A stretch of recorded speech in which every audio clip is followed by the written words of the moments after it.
You are listening to Missed Apex Podcast.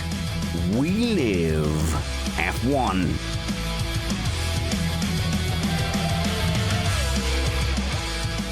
Welcome to Missed Apex Podcast for the Dutch Grand Prix preview. Formula One's back. It's good to be back, isn't it? Jonathan Simon here, Matt Trumpets, Chris Stevens. Matt, welcome along. I am here to pour one out for Danny Rick because I feel like his broken hand at this track was the beginning of the very, very end for him. And in honor of your Australian sensibilities, I thought I would say that. Yes, thank you very much. And I do acknowledge the sympathy from Matt Trumpets. Chris Stevens, a man who's been making a name for himself in the motorsport world. Welcome along. Thanks, Jono. People have been saying, what are we going to do during the summer break? Well, we reached the end of it, and I filled my time watching things like ELMS and IMSA and all manner of other motorsports. Oh, I can attest to you that I have not watched any of those over the summer break. I've actually been enjoying myself, as has Spanners, who's on holiday. He'll be back for the race review. For now, though, we'll get straight into it. We're an independent podcast produced with the kind support of our patrons and partners. We aim to bring you a race review before your Monday morning commute. We might be wrong, but we're first.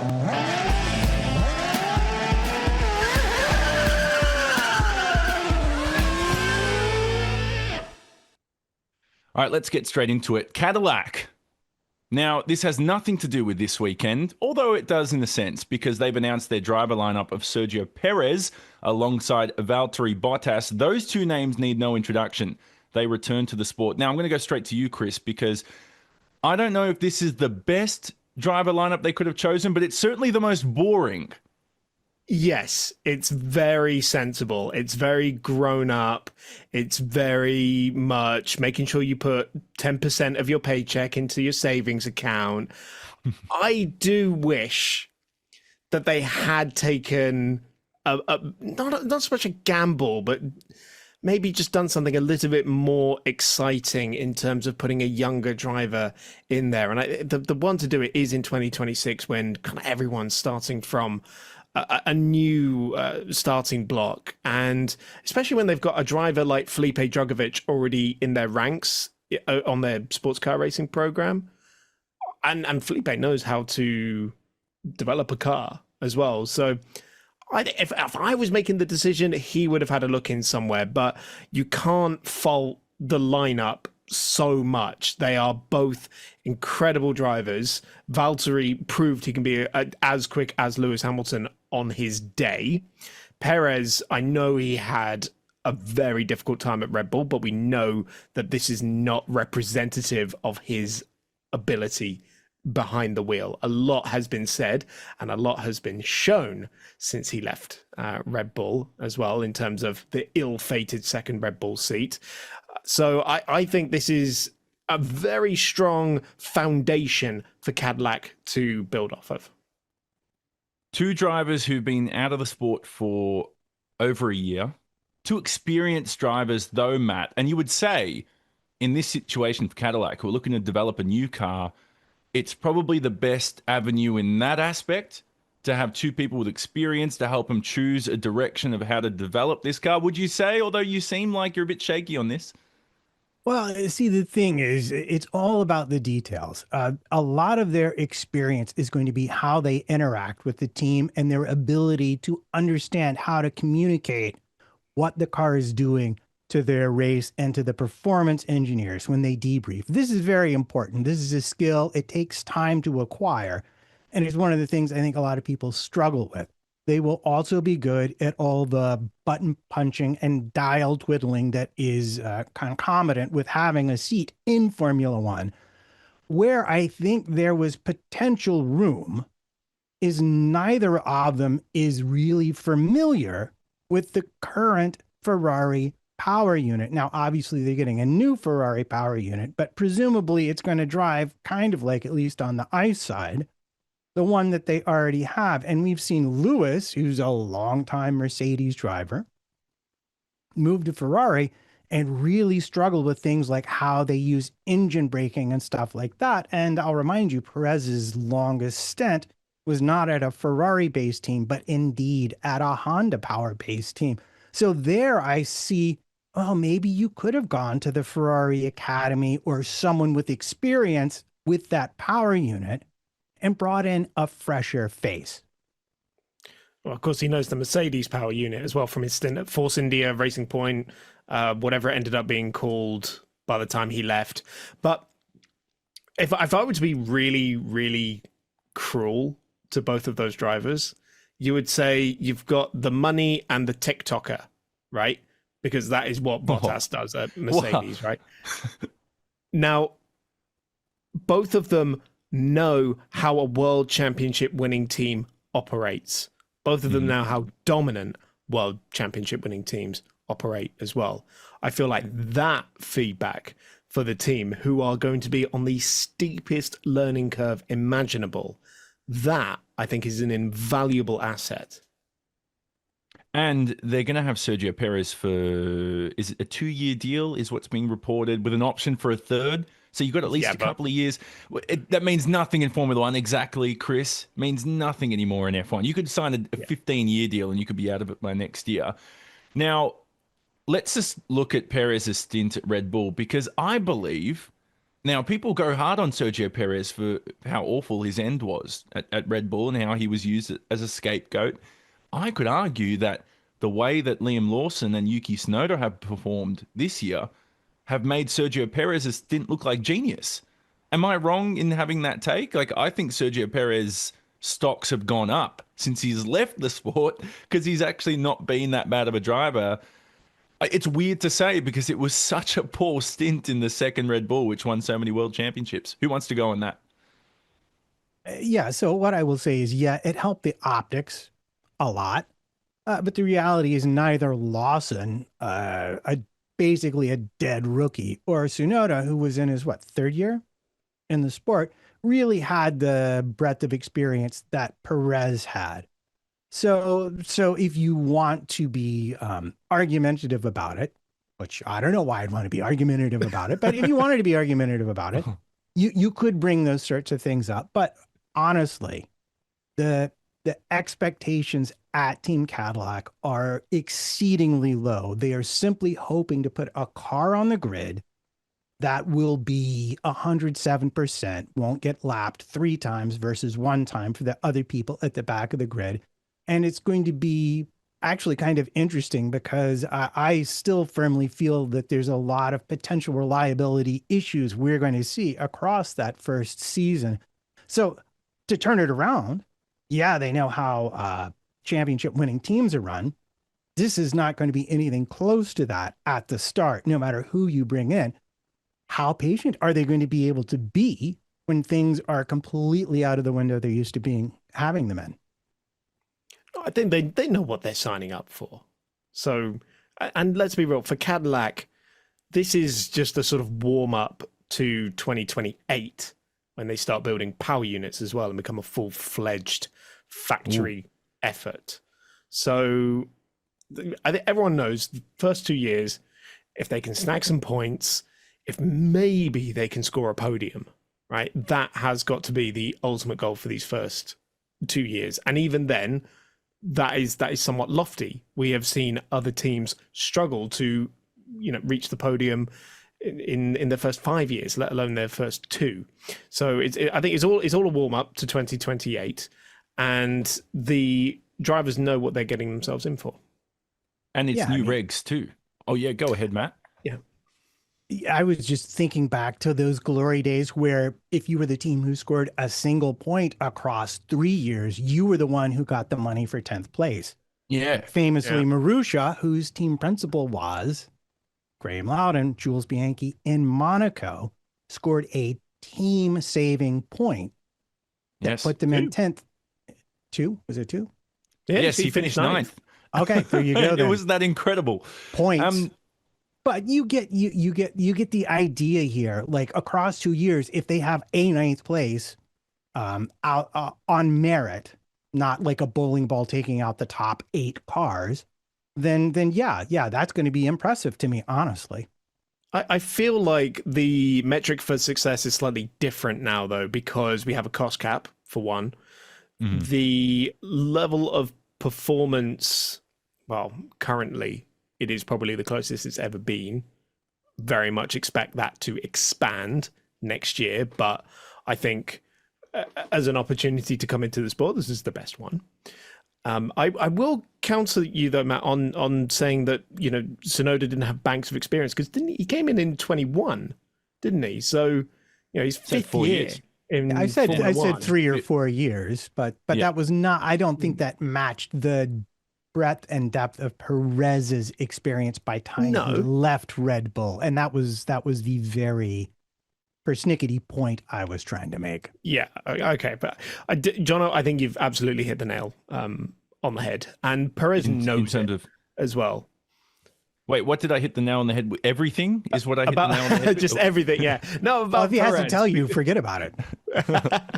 About Perez, because I think one of the first quotes that came out from him after being announced was about, look, we all know what was happening at Red Bull, right?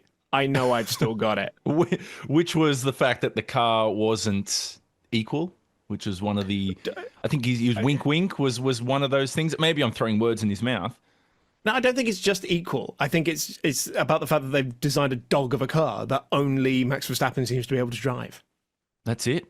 And it seems like, I mean, I really hope for next year, for Red Bull's sake, that I don't know, it's not a good look to have a driver's career look like it's ended. Like Tsunoda was just a tremendous driver, and now you try not to subconsciously think of him as a bad driver, but then you look at the results and you can't help yourself. But then you realize if you chuck him in the next car, he'll be as good as Lawson. I want to think back to Sakir Grand Prix Perez when he won from being last at the end of the first lap. Mm-hmm. That is the memory I think we should have of Perez. And if you believe the rumors, Red Bull themselves told Cadillac, no, you should take Perez. He is a very good pair of hands to have your car in. Which I was talking to Spanner's pre-podcast saying that's proof that Red Bull knew he didn't have the tools to be good. That's what Spanner said. I don't know what you want to make of that, Matt. If there's any proof, if Red Bull are saying or assured Cadillac that Perez would be good, why does that have proof that RB knew he didn't have the tools? Well, what I want to say is I think it's proof of something that I felt ever since they kicked Gasly and Albon to the curb, which is as a race team, and maybe they're different now. They have a new team principal. You know, a lot of things have changed, but they were exceedingly, to me, sensitive to the performance of that driver in the second seat, even when they knew the driver was hitting the marks they designated. And Albon in particular had enough successes but the drumbeat in the media grew and they just kicked him right out. And it turns out he's a perfectly decent driver, above average at this point, you'd have to say, looking at him next to Sainz.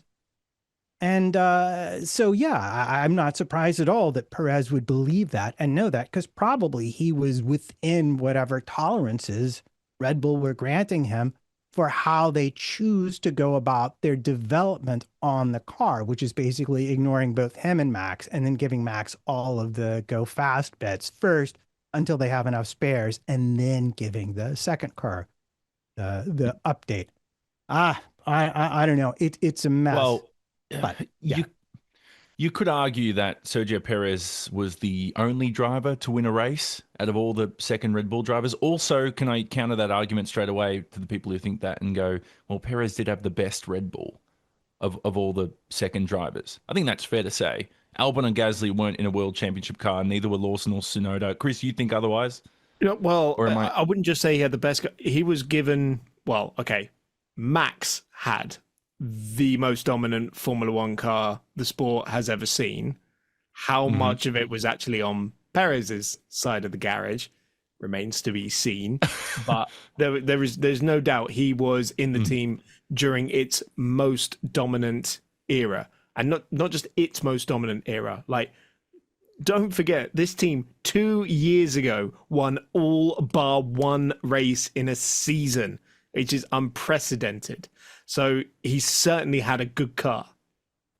That was a really good political statement from you, Chris. Like, oh, if Perez was in the team at the time they won the world championship. Oh, and so Rubens Barrichello was also in the team when Michael Schumacher won all those titles, and Valtteri Bottas as well was in the team, and so was Mark Webber was in the team at the same time. Sometimes you just get beat as well, Matt. There's an element of it where you go, it's a tricky one, right? We have to be careful how we judge these drivers because it is a life. Like if you Google Sergio Perez in 40 years, is he going to care as much? We'll see. I mean, I would be petty enough to care that I didn't get the best car if I was, 70 years old.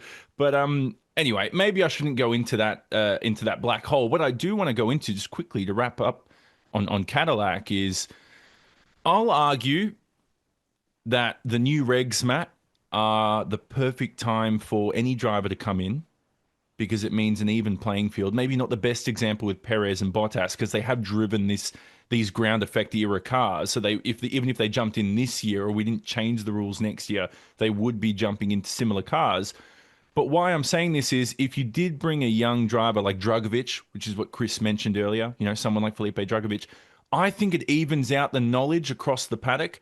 Now, I know you, Matt, in the last podcast we did last week, you mentioned how rookies crash a lot, and it was actually very decent, the numbers you brought up. But I think if you come in, new cars, new knowledge, new playing field, now you're some 20-year-old driver up against Perez or Bottas, it might not be a bad,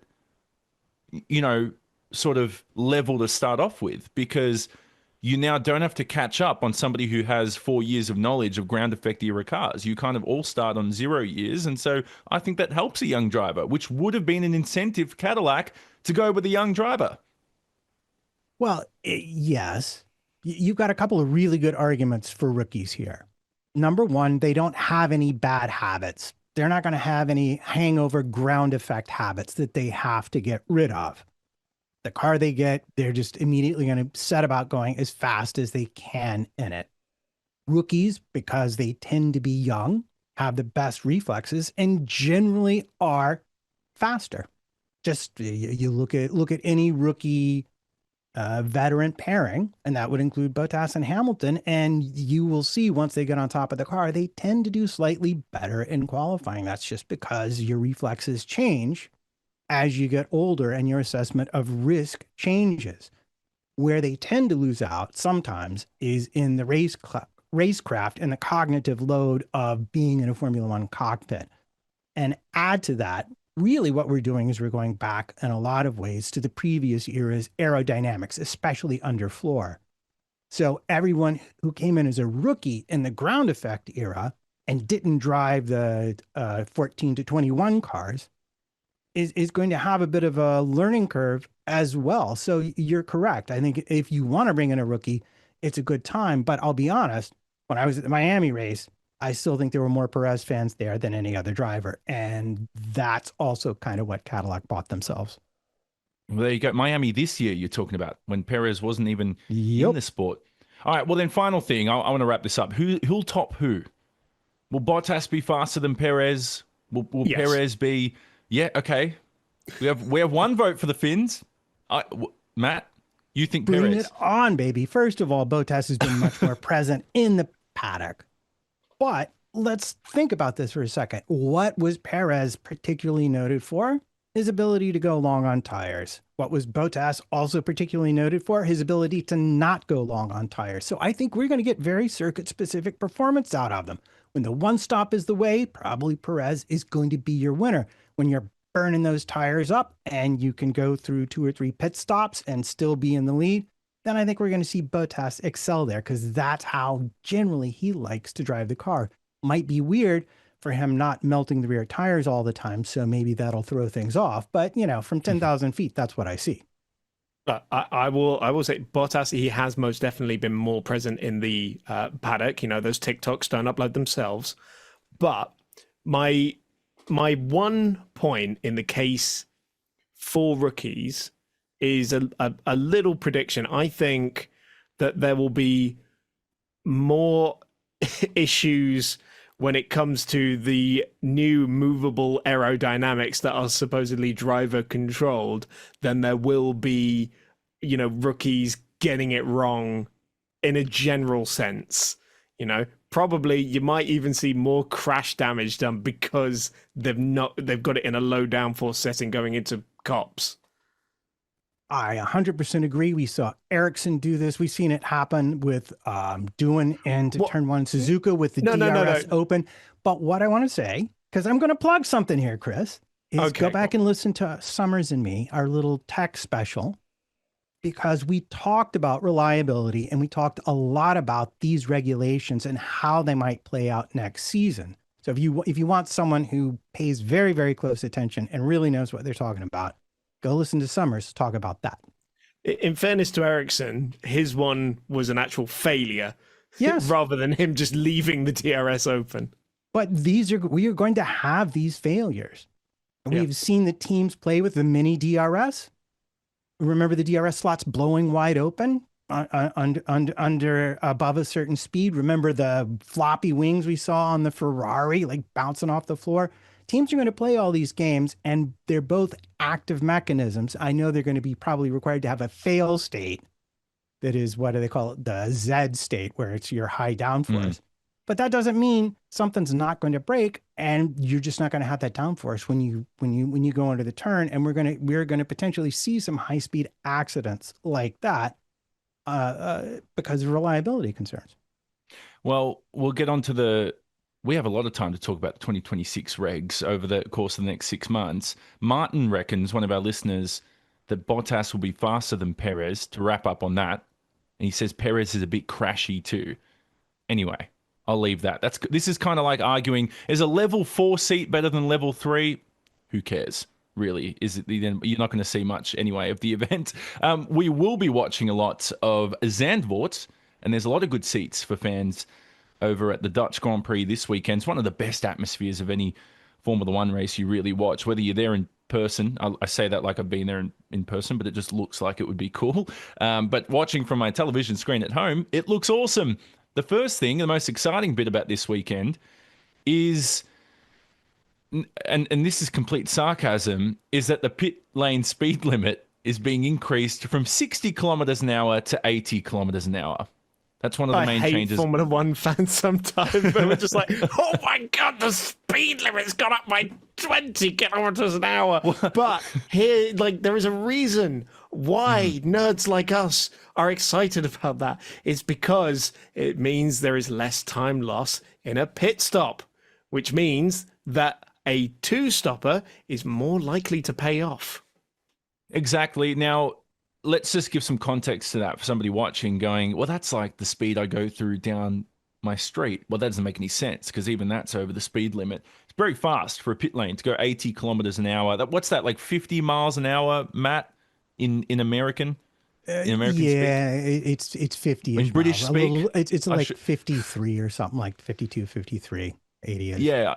I forgot that the Brits also use somehow metric and imperial, and the Aussies use the metric and Americans use imperial. I don't know. I'm very confused. I'm like all over the place. All over the place. I measure my height in feet and inches and my weight in kilos. Same. I don't know why I do that too. Stones? Oh my gosh, you're so modern. All my other British friends use stones as a weight, and then they complain about the fact that we don't use kilometers over here.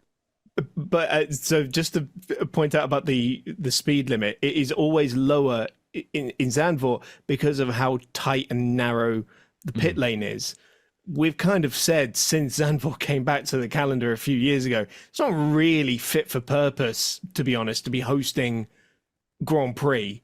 It's a little bit too tight in general, and they have supposedly made efforts to space out the garages a little bit more. I think if we remember back, was it last year before, that wet race where how many near misses did we have in pit lane when everyone was coming in for inters or coming in for slicks? And we could see that this weekend because there is rain on the horizon. We'll get to that in a little bit.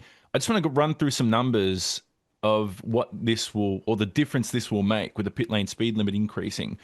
You've got a 230 meter pit lane. The reason I know this is I went to Google Maps and I measured from where I thought the pit entry line was to the exit. So then if you do the maths, and thank you AI for doing the maths for me because I forgot everything I learned in high school about equations of motion in physics. And it means it's 3.5 seconds faster. Now, why that makes a difference, Matt, is because it's going to incentivize two-stop races. If a pit lane is 3.5 seconds faster to travel, it means you're more than likely going to make an extra pit stop, and that may make a difference to potentially going for a two-stop race and removing the dull one-stop race that Pirelli have been trying oh so hard this year to remove. I love it that you throw to me when you're completely wrong about something. So this is delightful. I've just been sitting here going, what's oh, wrong please, about please go the with 3.5 seconds? Yeah, okay. I don't know. I haven't done that math. I am dubious of AI and math. I would work it. I would go find a calculator online and somewhere work it out. But let's just assume you're correct. 21-second pit stop has gone down to 17.5 seconds. 17.5 seconds. That's in the pre-Pirelli era, before there were speed limits in pit lanes. You're getting down to, like, I think in Canada, it was like 14 or 15 seconds for a pit stop. You're getting down to time loss that you can recoup. And what they're trying to do is make the difference between a one stop and a two stop marginal. So we get what we got at Hungary with Piastri and Norris. You got someone on a one stop, but is definitely on a tire limit, being chased by someone on a two stop who's trying to be more aggressive and potentially has the delta to pass them. And generally that catch will happen in the last 5 or 10 laps. It makes the race super exciting. And that's what they're trying to do here. Not sure they're going to get there. They also went one step softer with the compounds. You haven't mentioned that yet, but they've gone to the 2, 3, 4 from the 1, 2, 3. That also will help. But what I'm going to look for is this. I said this exact same thing in Hungary. I think your most interesting playing out of this is going to happen in the midfield, particularly the people who qualify poorly, 16 to 20.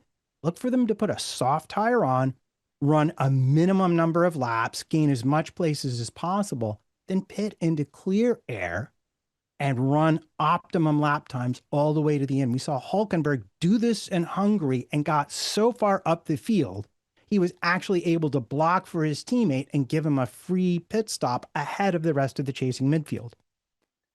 This is a little bit Monaco-esque, where you do just want to be in that free air. And again, like you said, with Hungary as well, you can afford the early pit stop, especially because the undercut is quite powerful here. Generally, there are so many loads that are going through the tire because there are a lot of high-speed corners and there's a lot of banking as well, which again puts a different kind of load through the tire that compared to the previous races that we've seen. So you can afford to make up that difference through the undercut. Can you necessarily hang on against a car that's then going to be chasing you on quicker tires? Well, the fact that they're losing a little bit less time in the pit lane this year might make that a slightly more risky strategy. Now, just to refresh people's minds. So, Matt, you mentioned it. The Pirelli are bringing the C2, C3, C4. C2 is the hard. And last year they brought, like you said, a step harder, which means slower tires last year, a lot harder to overtake, a lot more durable in a sense. Maybe not a lot harder to overtake because everyone's on the even playing field, but you know what I mean. They're a bit more durable. We might see more tire wear this year. Now, some people can argue, Matt, why at a track like Zandvoort do you not just bring the C6, C5, C4? And it's a weird track because the banking and the corners with a lot of banking, the tire loads are massive around those corners. Now, I'm talking in particular the final corner, which you'll see it's been remodeled in recent years when Formula One returned here to Zandvoort. It never really looked like that pre-COVID. But then you've also got turn 4, which is now this massive, it looks like Bristol Motor Speedway. If you ever watched NASCAR, it looks kind of like one of the corners from there. Like, it's just such high banking. You see multiple lines on lap 1. And so I think the tires struggle through corners like that. The Hugenholtz, is that what it's called? The Hugenholtz? Is that him? I got that right? I can't remember. It's one of those fast right-handers. So that's probably the reason why Pirelli can't bring softer compounds, which is what a lot of fans are kind of going, well, you've gone a step softer, but why not 2, 3 more steps? Is that the reason why? Yeah, essentially. And Pirelli wrote about this in their little press release, talk about energy density. But to make it simple, there's 14 turns, 10 of them are right-hand turns, 4 are left-hand turns. So the left front is going to be probably the tire that takes the most abuse throughout the race. And you spend a long time in turns. And as you know, these are faster turns than we see at Hungary. And what you're doing is you're loading up that tire, that outside front tire or outside rear tire, through the turn. And you're essentially flexing it. And that flexing is where a lot of the energy comes from that winds up adding to the temperature of the tire. So if I brought the C6, which at some tracks wouldn't even make a lap before it literally turned into a liquid and left you just on the canvas, so to speak, or nylon, I think it is now. The tires wouldn't make they wouldn't make a lap, and the cars would have to drive incredibly slowly to preserve them. They'd be too fragile for the amount of energy input that they have to absorb and release in order to stay in the window where you have the most grip. And so that's why you always see this hemming and hawing, is because the Pirelli will predict an amount of downforce, the FIA will predict an amount of downforce, and then the teams will show up and they'll have 15 or 20% more downforce and speed. And so they kind of have to build this margin in a little bit. And even though we're kind of at the part of the season where we're not going to see huge updates anymore, teams are still optimizing and they're still bringing specific parts and fixes and circuit specific stuff that's been in the pipeline. So yeah, that's why we're not seeing a 5 or a 6 here. Even going one step softer is that, I mean, for Pirelli, that's huge. That's like, give them a golf clap for that, people. It's worth mentioning as well that of the 4 left-handers, 2 of them aren't really corners. They're just extensions of the straight, right? Or like approach zones to a right-hand corner. So that's why all of the stress is basically on that front left in particular around it. It's more of a jink than a corner, really. It's not even a jink. It's kind of just I accidentally just maneuvered left. It's like when you take your hands off the track map. Yeah, when you take your wheel off the road car and you're like, oh, it's just going left for some reason, or right if you're in the US, which cars are designed to do when you let go of the wheel. Now, I feel like all this talk about dry tires won't matter, because the last time I looked at the radar, it looks like there's chance of rain all weekend. Matt, I feel like I've done a race preview, or every time this year I've done one, it's had a chance of rain, and then we've only had a chance of rain maybe a quarter of the time, so we don't know. As of time of recording, I'm looking at the weather. It seems like it's going to rain every day except the race, and if it does rain during the race, it's going to be very light. Will we see potentially what we saw in 2023, which was the most hectic of starts we've seen in Formula One for quite some time, with the rain that just appeared at the end of the formation lap? And where it becomes hard too, if you remember back to the Australian Grand Prix this year, with the track being so close to the coast and the beach, it makes the radar so much more unpredictable. And we heard that there was engineers, and I think a lot of teams do this, they'll send an engineer to the beach, and you're like, hey, excuse me, Joe, why are you so red today? This is the next day after the race. And it was like, oh, because I spent 2 hours on the beach trying to tell the team that the rain was coming 2 minutes earlier than we anticipated, because it's hard to tell with a radar when the rain comes in, because it picks up all the water from the ocean, dumps it on the track. And when it comes to Zandvoort, Matt, that's going to make as well for more unpredictable action come Sunday and even Saturday for qualifying. Well, yes. In the best of all possible worlds, we get a cold, overcast Friday, a rainy Saturday, and a dry, sunny Sunday, because that will lead to maximum chaos on the grid. But the reality is, you've kind of nailed it. I think with radar and with weather in general, people sort of will confuse specificity with accuracy. We can be very specific about forecasts, but we can't always be very accurate about where precipitation is actually going to wind up. And when you're right next to an ocean, anyone who's spent any amount of time next to an ocean knows that it can look fine, and you go inside for a snack and you come back out and it's just the heavens have opened and it's pouring rain. But you haven't mentioned another important and exciting source of unpredictability, also found on the beach, which is wind. The wind can suddenly change direction, and it can be very gusty and fast. And let's remind ourselves that certain cars on the grid, especially if you're talking about a tailwind heading into a turn, can be quite sensitive when those parameters arise. So that alone offers the possibility of an unusual outcome. And wind or rain, I don't think it'll dampen the spirits of the Dutch fans because, as we say every year when we preview this race, it looks like a house party and somebody for some reason's gone, why is there an F1 race just happening? Oh, let's just watch it. It's one of those situations. The fans are incredible here around Zandvoort. And knowing all my Dutch friends, I can attest to you, it's like you were taught how to party growing up. It's like the Dutch just know. It's like a class in school. It's something I feel like we should have had it. I mean, Aussies still party well. I don't know, Chris. Do the Brits party well? Oh, you don't know. You party well. You don't know. I've heard some stories. Yeah, about Chris Stevens at a night out. Good stories. No, you don't know about how every tourist nation in the world hates us so much, and like they're actively protesting against us. And then when we stop going there, they complain because there's no tourism. Anyway, I'm actually going to the Netherlands for the first time next month. Ooh. I'm going to another Dutch circuit, Assen, which I'm, again, very much looking forward to that kind of atmosphere and seeing how, because I'm going there for a British championship, British Superbikes, very much looking forward to seeing how we're received at Assen. If you're there, come say hi. But I am looking forward to this weekend. It's a rare opportunity for me to watch a race live, so I hope it's not a stinker. Well, yeah, let's hope not. And let's hope for the fans as well. It's not. I think it'll be a good race.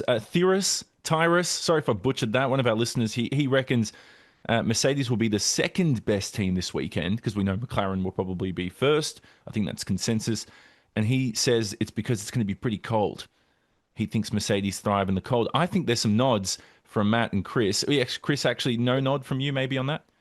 There's a nod, but there's a contrary nod as well, which is that the Red Bull tends to like faster corners, of which there are a few at Zandvoort. And what is it? What's the suspension update on the Ferrari as well? That's supposed to be in for this weekend. Rear suspension update.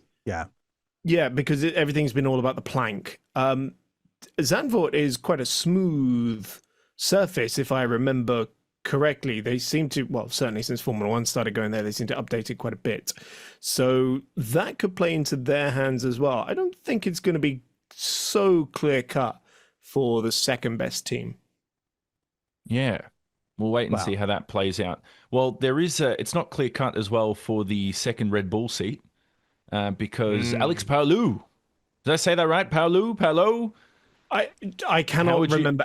People always keep saying it's Palau or Palou or something else. I don't know. I just say Alex Palou. No one's corrected me on it. I mean, I don't know him personally, so he's never said. Well, but either way. Well, the race is on for the second Red Bull seat for next year because his agent has started a rumor, apparently, that he is, he's not chasing the Red Bull seat. Let's spice this up a little bit. Red Bull Racing are chasing Alex Palou, the 4-time IndyCar champ. So it's the other way around. Now, I don't know what to make of this. When I saw the report, I thought, how many times have we seen IndyCar champions step into Formula One? Sebastian Bourdais was the last one. 2008, went into the Toro Rosso. That did not end well because a year and a half later, they ousted him. It was an ugly ending. Kind of the way that we saw Danny Rick last year, one of those kind of ugly endings. Juan Pablo Montoya was a good example of a success story, in the last 20, 25 years. It was more common that we saw this switch between categories in the 90s or 80s, drivers switching a lot more. So I don't know what to think of this. He has an interesting story. He's had beef with his own team in IndyCar, Chip Ganassi Racing. He's had beef with McLaren, who he's been linked to. It seems McLaren are now set with the Piastri-Norris lineup, so now he's got beef with McLaren. He's in the midst of is it like a $30 million lawsuit, Chris? Do you know the details of this? Should we even discuss this? Because it's a lot of money to get involved in. To be honest, I don't remember the details, so I'm not going to say anything about them. But what I will say is that it's very clear that Alex Palou is currently the greatest driver in IndyCar. And that is saying something. Possibly the best of this generation as well. The season he's had this year in particular has been utterly outstanding and unlike any other. Now, will he end up in Formula One? I would absolutely love to see it. I think he would do a stellar job. Will he in this situation that is being rumored right now? No. It is utter nonsense. And part of the reason for that is that Red Bull are more interested in Arvid Lindblad, their current F2 junior, or one of their F2 juniors. Lindblad is definitely the next chosen son of Red Bull, unlike Hadjar, who's just sort of in the right place at the right time. But also because of the stupid super license points rules. And I have said many times on this podcast how much I despise the super license points system that the FIA imposes. And it's partly because of situations like this, because Palou does not qualify for a super license. He would have to go through F2. Now, if you are a driver at the top of your game in the top level of American motorsport, why are you going to move over to a European Championship and not an incredibly reliable one at the moment as well, let's be honest, in order to maybe possibly get your super license points so that you could maybe possibly get a seat in Formula One? It is utter nonsense, the whole story. You can create exceptions. Now, I don't know if, if the FIA go, okay, it's all good, we'll accept Alex Palou and create an exception for him. There are some rules and sort of loopholes around it as well, but I do agree with you. It is kind of ridiculous how the system works. There has to be a system out there. Maybe it needs rejigging. No, there doesn't need to be a system. You just allow anyone to race? We had for years no system, and it was perfectly fine. It was perfectly fine. You cannot sit there and say that the quality of driver since the super license point system was introduced has boinged up exponentially since being introduced, because it simply hasn't. What it has largely done is advantage the more financially equipped drivers who can afford to spend 7 years in F2 garnering points. Now, I will add, if they do remove any point system, I'm also available for the second Red Bull seat. It seems like it's a vacant seat at the moment. I will be about 18 seconds a lap slower compared to Max Verstappen, even if I last 3 laps without breaking my neck, because at breakneck speeds, these Formula One cars are going to be very fast. Next year is what we're hearing, 400 kilometers an hour at the Monza Straight. Mexico. I'm looking forward to it. I don't know if they're going to reach that fast, but let's I'll believe that rumors when I see it. When you see it, exactly. Now back to the driver lineup. So the Spanish Palou. I love the name Alex Palou. For that reason alone, he can go into Formula One. Arvid Lindblad, maybe otherwise. I don't know. Arvid Lindblad's one of the hardest. Chris, you and I love commentary. We both do a bit of commentary. Might be the most least roll off your tongue name. Arvid Lindblad, maybe second least to anyone with the last name Mulholland. Might be one of the worst names to ever say. No offense to the Mulhollands listening out there. I'll just move on from that. My hatred for the Mulholland name. Now, what does this mean, Matt, for Tsunoda, for Liam Lawson, Isaac Hadjar? Now, apparently Isaac Hadjar is reluctant to move to the Red Bull senior seat. Now, I don't know where those reports have come from, but I've heard that somewhere. Now, would you want to be thrown under the bus, Matt, as what we've seen with that second Red Bull seat? It seems like it's a career over kind of seat to get destroyed by Max Verstappen in a car that's just doesn't suit your driving style, that you struggle with. I mean, it has to be the least desirable seat in Formula One. Well, I don't know about that. You still have a car capable of winning and competing at the sharp end. But what I will say, if you're a rookie, you definitely don't want that. You saw what happened to Lawson. If you're an experienced driver, maybe that's deal with the devil you take. But I'm sort of waiting to see if Tsunoda is actually really dispatched or not. Like I'm not convinced Yeah. at the moment that they will get rid of him. I think a lot of it's going to depend on sort of how the internal team processes view his performance. I don't think looking at his external performance is going to give us as fans enough of a clue. There's a lot of data and telemetry they look at when they talk about evaluating the drivers and whether the drivers are hitting the marks they're interested in. But honestly, if I was Palou, if I was Hadjar, I'm not sure I'd want to be in a Red Bull powertrain Ford car next season. That's true. Just for 100%. all the rumored difficulties it has had. And sorry, I was going to say, and the 50 LinkedIn job applications, which makes you think, is anybody actually working on this car? Because do they have employees, Chris? Is that true? No, that wasn't AI, because I checked that. It's not AI. I know it's not. I feel like people are underestimating the hiring power of Formula One teams. I feel like this is actually way more common, and F1 Twitter will blow it up like it always does. I think we're actually in a rare static period when it comes to Red Bull driver market news, because you're right. I don't think they're going to get rid of Tsunoda. Hadjar is incredibly wise to be making the decision not to go into it. Why would he? He's currently the second best Red Bull driver on the grid. So, and he knows as well, oh, everyone else who's been in that seat, apart from Tsunoda, was rushed into it. I'm not going to rush myself into it after a year in Formula One. So he's got a very wise head on some young shoulders there. I think the only likely movement is Lindblad being introduced into the team, probably in place of Lawson. And it looks likely that Arvid Lindblad will be the next up from the Red Bull program. It seems like a pretty decent lineup. You know, it looks like Lawson will be the one ousted, because it's very likely that they'll keep Tsunoda and Hadjar on board. But this is where it becomes weird, because there's 6 seats yet to be filled on the grid for next year. Obviously, the Cadillac seat's filled now with Perez and Bottas. So one of them's at Alpine. Now, that's alongside Pierre Gasly. It doesn't look like Franco Colapinto. Is he going to be on like a 30 race-by-race contract going into next year? I don't know what to make of what Flavio Briatore says. It seems like he says something every article I read contradicts the one he said the week before.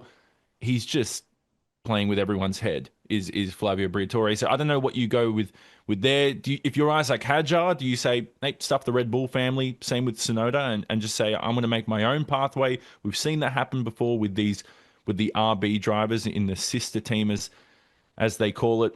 I think 2 of those seats are pretty much done. Can we agree? At Mercedes, it'll be Russell and Antonelli.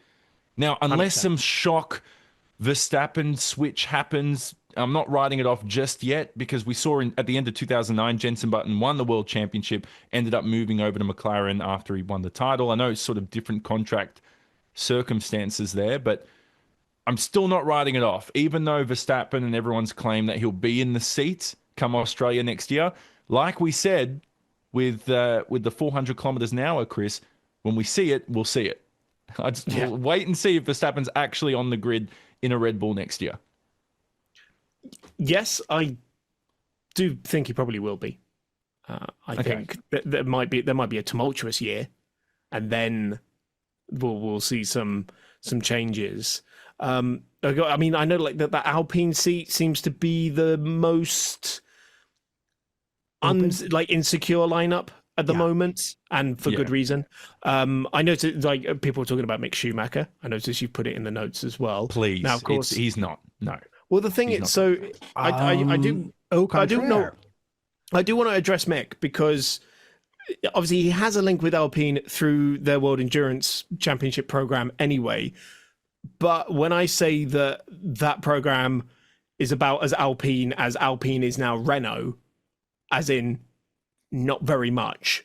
So, and also my understanding of his situation in the World Endurance as well is that he's going to be going to Cadillac to replace Jenson Button, who's decided he's only doing sort of headline events next year. He's going to be taking a step back from full-time racing.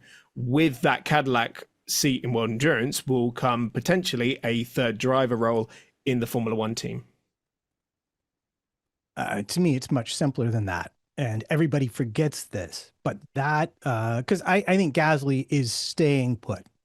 Yes. I don't think there's 100%. any question about that. And here's why Nowhere else to go. Oh, no, forget it. It's got nothing to do with that. He is in that catbird seat because Alpine is running Mercedes power units next year. Now, this is all scurrilous paddock rumor, but it's coming from a lot of different mouths that once again, Mercedes might have the initial edge with the power units. So that second seated Alpine with the Mercedes power unit, and if I'm Briatore, like I'm starting a bidding war for that puppy. And so Schumacher with strong Mercedes ties might have more of an in than you look at it, you're like, yeah, it's Haas, whatever. And yeah, he's a different driver now. He's had a lot of success away from Formula One. And there is that Mercedes connection. Maybe you get free power units if you put Mick Schumacher in for the first half of the season, which Briatore would probably think about doing because it's what, 20, 30 million a year for the power units. I mean, that's not a nothing. Can I just say that even if the Mercedes engine becomes some sort of magic bullet next year, how many Mercedes teams on the grid next year? 3? No, 4. Williams, with McLaren, Mercedes, McLaren, and Alpine. Okay. Get your long shot bets in now, kids. Oh God. So they might start finishing 7th. Wow. Do you remember, Chris? Chris? Sorry. Do you remember 2014? Are you old enough to remember 2014? Yes, I do remember 2014. I remember in 2015 when when this same team had Mercedes engines as well, and it was still a dog. Help me out. Where exactly did Williams finish in the 2014 year? Where were they finishing? That wasn't just they didn't just stick a Mercedes power unit in it and it became an absolute brilliant car. They did. It was a well-designed chassis. Did. They started it was a little bit of that. Zenith and went to their nadir because they had no money to develop the car across the seasons. My point being, the Alpine as a car isn't terrible. The problem for them is their power unit. And if they go from the worst to the best power unit and they have the same vanilla car, I as a driver would happily, aside from the management issues and the race team, which maybe are a separate thing, but just in terms of pure performance, that's a great bet if you're a midfield driver and can bring enough money to pay for it. I know what Chris is saying with the 2014 Williams. For context, we had this massive rule change like we have next year coming along, and Williams just all of a sudden was the second best car for the first half of the season, for most of the season, really. Did they finish second in the constructors? I might get that wrong, but at some races, you were like, well, it's Mercedes up front. No one's touching Hamilton and Rosberg. Then it was Felipe Massa, Valtteri Bottas. And I think, Chris, I know what you're saying. The chassis was very good. You put any other power unit in that car, I don't think they get anywhere close to where they were. That's a conversation for another time. I think the Mercedes power unit had some dominance. We could see that next year. That's the rumor happening again. And when you hear these rumors, we heard this in 2012, 2013, that Mercedes had the upper hand, and then they did. So I don't know what to make of it.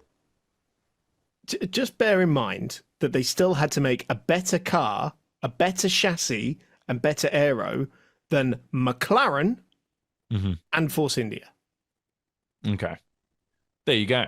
Well, just to wrap up, so those are the 6 seats we talked about that were open in F1, and we're talking about the car upgrades and everything. One car that won't be quick for the rest of the season is likely the Red Bull, because it seems like Laurent Mekies, the new team principal, has gone. He kind of hinted that the upgrades are going to be minimal from now on for the rest of the season. So I would say expect a bit of a massive decline from Red Bull over the course of the next however many races we have left, 10 races. That's across the board, though. You think most teams will be doing that too? So it'll even out, is what you're saying. It'll kind of nullify the effect because every team's not going to developing. I don't know, because I see Ferrari keep pushing on with their car for some reason. I don't think it's so much pushing on. This is stuff that would have been, put into development 4 months ago, potentially, and is now only just arriving on the car. You think since probably Silverstone, there have been a handful of updates across the whole field, and there might be 3 more over the course of the next couple of races that are finally arriving. And Matt, it's interesting too, because with the cost cap, and just a quick one here, you can't just start on a car in January because this year with the new rule set, the teams could only start on a car in January, if that makes sense. What I meant was January the year before. So I'm talking 2024, have 2 years to develop one massive car, like we saw with Honda with the 2009 car that ended up being the World Championship car with Brawn. Point I'm trying to say here is you can't just pour in $500 million into 1 year because you're only limited to what you can develop anyway. So that's why you're going to see more late season development. It's because you can't just say, hey, cancel on our 2025 car. Let's full focus on 2026. There's only so much money you can pour into next year's car anyway. That's true, but there's only so much time to design and build stuff. And some of your limitations are your CFD and your wind tunnel testing time. Some of your other limitations are simply your production facilities. You know, you've got a chassis to build, you've got all of your different wings to lay up. And where the teams are now is they're fully in. Most of the staff will be pointed at the 2026 car and working on designing it. And this is everything from the fasteners all the way to the aerodynamics and engine fitments, gearbox casings, all of that. They're dealing with all of that, trying to do the best job they can based on the regulations they have to hand and looking for those ever so important loopholes. So what you're going to see at the track, fundamentally, Chris is annoyingly correct about this. Don't say you're that. seeing stuff that was pre-planned and is being put into production and being brought to specific circuits for specific reasons. The real race is going to be optimization of what all these teams have. So you say Red Bull's going to be slow. I look at Hungary. I'm like, they were trash. They were nowhere in Hungary. Lawson finished ahead of Verstappen, didn't he? You're going to see Red Bull average that out. They're going to find circuits where they're better. They're going to continue to try and solve these optimization problems with the tools they have and with the car that they have. They will probably improve on what we saw in Hungary, but they are only occasionally going to be that podium seeking force that we're kind of used to them being. And with the exception of McLaren, you're talking about all the teams, Ferrari and Mercedes and the rest of them. Now, talking about cars and the differences, and since 2022, we've had this ground effect era that we're going to say so long to by the end of this season.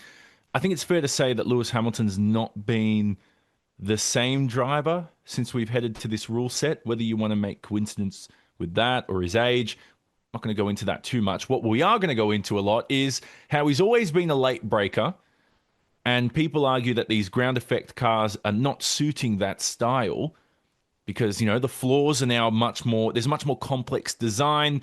That's where a lot of the aero is coming from in the grip. And so it's affecting his braking stability, his style, his confidence. Now, people argue, Chris, that next year's cars will have, well, I don't think it's an argument. I think they'll have less reliance on ground effect, but they will argue that it will likely suit Lewis Hamilton more.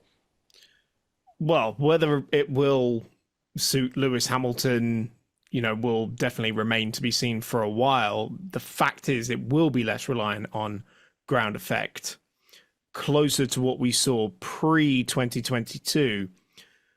Ever since Lewis Hamilton's come into Formula One, he has been dan deer with that left foot. It's part of what made him a great overtaker before the world of, ERS overrides and DRS especially. He was always able to find a way through in a much more tougher era of overtaking. I think part of the problem as well is the weight of these cars. You can't hustle them so much. They are just much more sort of point and squirt. And, it's part of the reason why they look a bit less spectacular on television. I think the weight reduction in next year's cars will probably help that a little bit. And, maybe they can be a little bit more hustled, but sadly, while we've still got hybrid power units, they're still going to be fairly boatish. I think the thing we're really overlooking as well when it comes to the left foot is how much impact the hybrid system has on that now. Because, of course, as soon as we introduced, the hybrid system, we effectively lost real rear brakes, right? And suddenly the left foot the left pedal was changed forever, right? Going to a power unit that is a much more 50-50 distribution in its power between internal combustion and electric power, that is going to change things massively, because suddenly they need to do 1 billion times more regen, because we're already losing one ability of regen in the form of the heat regeneration. MGUH. The MGUH, exactly. So we've got more energy to try and recuperate with less abilities to do so. So there's suddenly going to be so much more emphasis on the recovery and your ability to regenerate under braking. Well, that, Matt, is what people are arguing is also affecting Lewis Hamilton's braking style. Is a bit of, like at Ferrari this year, he seems to be using more engine braking than he's ever had in his career. I know back in I can't remember what race it was, but earlier in the year, he said he's never used engine braking before. Did Lewis Hamilton? I find that hard to believe, that he's never once at McLaren or Mercedes, he never even used just 1% of engine braking. He might be over exaggerating.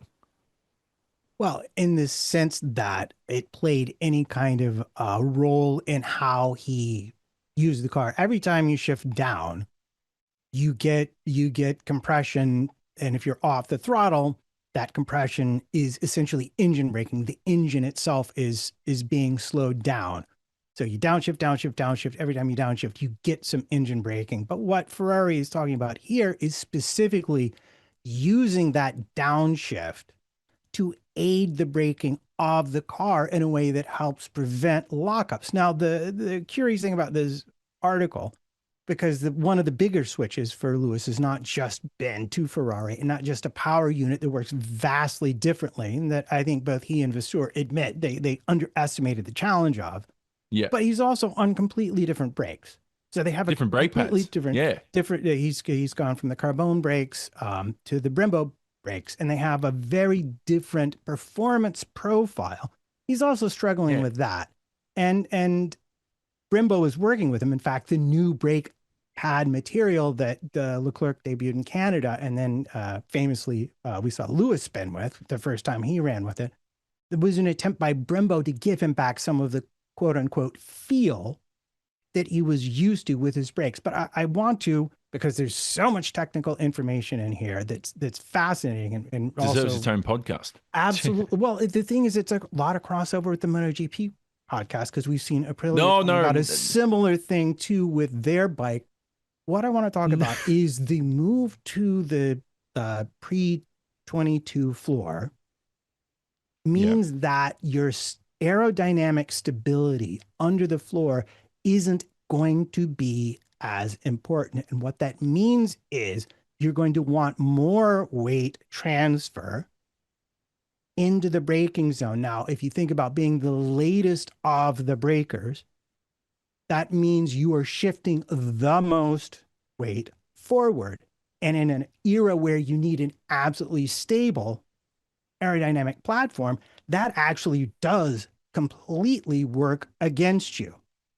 The other thing that's going to come back is more reliance on the dampers, and also the tire size is changing. We're getting slightly bigger sidewalls.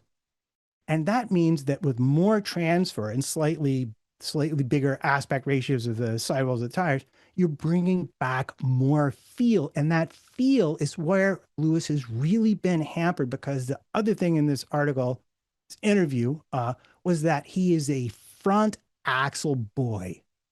He's all about that front axle. Loves to trail brake.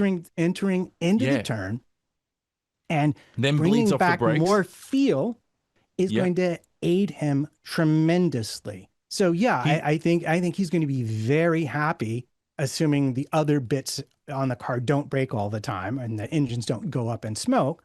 I think fundamentally he's going to be much happier going back to this sort of aerodynamic setup.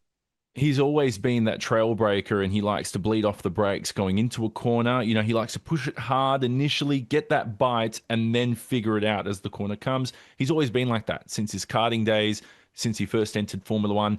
That feedback he gave Brembo to try and help him figure out his braking style again is super important, because his qualifying performances this year have been lacking compared to Charles Leclerc in the same car. And I think confidence in qualifying is very important, especially under braking. you really need it. So let's see how this suits Lewis Hamilton, not just for the end of this season and any adjustments that Brembo make, but potentially heading into next season as well. Now, just to wrap up here for our Dutch Grand Prix race preview, couple of reckons. Back to Cadillac. Toby W reckons we'll have a 12th team announced within the next couple of years or so. And Cadillac is just the first step towards a full grid again. Now, can I just say a full grid? Now, if we're going back to 1940 or 1957, a full grid could include 75 cars where only like 30 are allowed to race. So it depends how you define a full grid again. But I think he's kind of saying, well, 12 teams, 13 teams like we had in 2010, somewhere around that range is what he's thinking. But Tim Rudd also, one of our listeners, says he reckons it's dependent on the performance of Cadillac. If they suck, then I don't think Liberty will be keen to have another team on the grid.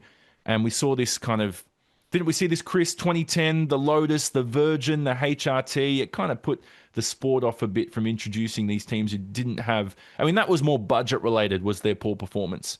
Well, I don't think it put them on. I think there was just, we had 24 cars on the grid and that was plenty. And it was great because we had a incredible little sub battle going on there between these three teams that were very closely matched, and I think it was very good in contextualizing the abilities of the other teams as well. So I got to throw this in there as a historical accuracy kind of deal. All those tiny teams you mentioned all showed up because the Bernies were left, up, down, and center. There was going to be a cost cap and you would be able to be competitive on like 75 million a year. And then the FIA didn't do that. So what was supposed to be a sustainable independent, let's bring back the garagistas, turned into absolutely the cannibal hour for who could score the points that would give them 10th place and let them get money from the sport. Because if you weren't in 10th place, you didn't get any money from Formula One. And for those small teams, that was just the end of the end right there. All right, that's it for the Dutch Grand Prix preview. Formula One's back. It just feels good. It feels good to watch some Formula One this weekend. I never thought I'd say that, considering there seemed to be a race every 2 seconds. Or every second weekend, but it's great. Chris, anything to plug before we go from your end? I feel like you're commentating at a different racetrack every single weekend that we chat. Yeah, so obviously Dutch Grand Prix this weekend, but then right after that, I am back to commentary again. So I'll be at the Red Bull Ring for the International GT Open. We're back with that second half of the season. Great title fight in prospect there. You should check that out on YouTube. I will be, as I said, going to Assen for the British Superbike Championship weekend as well. So if you're there, say hi. And then after that, I genuinely cannot remember what I'm doing after that. Oh, there's too much on the calendar for Chris Stevens. Matt, you've got some interesting stuff going on. Well, I've always got interesting stuff going on because I'm an interesting guy. No, well, this might be the most interesting of the interesting. Yeah, I have two quick things to mention. One is, once again, I'm playing with a New York City ska orchestra. This time, though, if you're in the Woodstock area, or you would consider a trip there, we're playing there at the Bearsville Theater on Friday night. Doors open at 7. And the second thing is, I'm just going to put this link in the notes. If you live in the US and you had an F1 TV account, there's been a class action lawsuit about a data breach. Oh, yeah. And you could actually get some money from it if you want. I'll just put a link in the show notes that go out. And you can find it there. And very much thanks to Motor Racing Addict on Blue Sky, who tipped me off to this. And that's that for that. There goes our F1 TV sponsorship from the podcast. We've now gone from, thanks, Matt. I've now gone from 0 job opportunities in motorsport to 0 after mentioning that. It's been what a shame for our careers all here. Maybe more so for Chris. Thanks for listening. This is the Dutch Grand Prix preview. Hope you've enjoyed it. We'll be back for the race review on Sunday, as always. Hope you enjoy the weekend, though. There'll be a bit of rain out there in the Netherlands, but it shouldn't dampen the spirits of, maybe not the fans. It won't dampen the spirits of us at home for sure from the television screens. We'll talk to you all on Sunday. Thanks for listening.